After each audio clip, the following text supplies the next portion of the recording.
আসসালামু আলাইকুম ভিউয়ার্স, কেমন আছেন সবাই? আজকে আমি আপনাদের সাথে নতুন একটা রেসিপি শেয়ার করব। আশা করছি শেষ পর্যন্ত আমার সাথেই থাকবেন।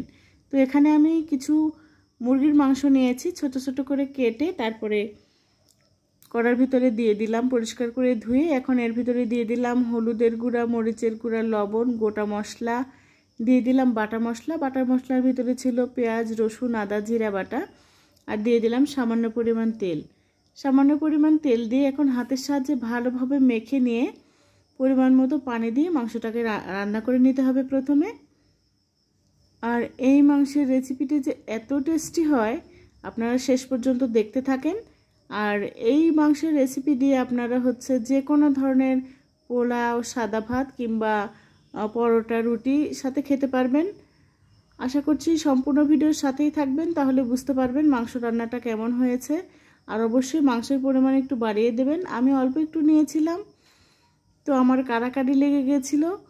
তো আমি প্রথমে মাংসগুলো ভালোভাবে সেদ্ধ করে নিলাম। এখন সেদ্ধ করা মাংসের কড়াইটা এক পাশে রেখে দিয়ে তারপরে চুলাতে আর একটা কড়াই বসিয়ে দিলাম। এখন দিয়ে দিলাম তার ভিতরে পেঁয়াজ, রসুন আর একটা তেজপাতা। এখন এই পেঁয়াজ, রসুন আর তেজপাতাকে ভালোভাবে ভেজে নিতে হবে। আর এই মাংসের রেসিপিটার নাম দিয়েছি আমি মুরগির মাংসের তেলানি। তো আপনাদের কাছে নামটা কেমন লাগলো অবশ্যই কমেন্টে জানাবেন। আর মুরগির মাংসের এই তেলানি এত টেস্টি হয় খেতে, আপনাদের কাছে আমার রিকোয়েস্ট থাকলো একদিন অবশ্যই করে খাবেন। তো এখন পেঁয়াজ, রসুন আমি ভালোভাবে ব্রাউন কালার করে ভেজে নিয়েছি। এখন আগে থেকে যে মাংস রান্না করে রেখেছিলাম সেই মাংসগুলো এখন এর ভিতরে দিয়ে দেব। দিয়ে এখন অনবরত নাড়তে হবে।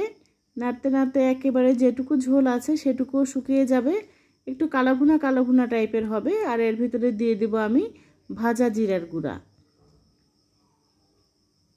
ভাজা জিরার গুঁড়া দিলেই আমার একেবারে রেডি হয়ে যাবে মুরগির তেলানি।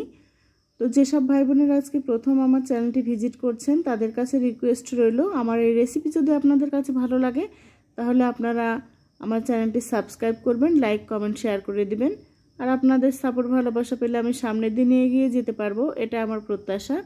তো জিরার গুঁড়া দিয়ে দিলাম, দিয়ে এখন আর একটু নেড়ে নিয়ে নামিয়ে নেব। আর কি যখন দেখবেন যে তেলটা উঠে এসেছে তখনই বুঝতে হবে যে মাংসটা হয়ে গেছে। তো আলহামদুলিল্লাহ এত টেস্টি ছিল এই মুরগির মাংসটা, আমরা কিন্তু অনেক তৃপ্তি করে খেয়েছি। আপনাদের কাছে যদি আমার এই রেসিপি ভালো লাগে তাহলে অবশ্যই আপনারাও একবার ট্রাই করবেন। আর আমাকে অবশ্যই কমেন্টে জানাবেন যে কেমন হয়েছে। আজ এই পর্যন্তই, সবাই ভালো থাকবেন। আসসালামু আলাইকুম।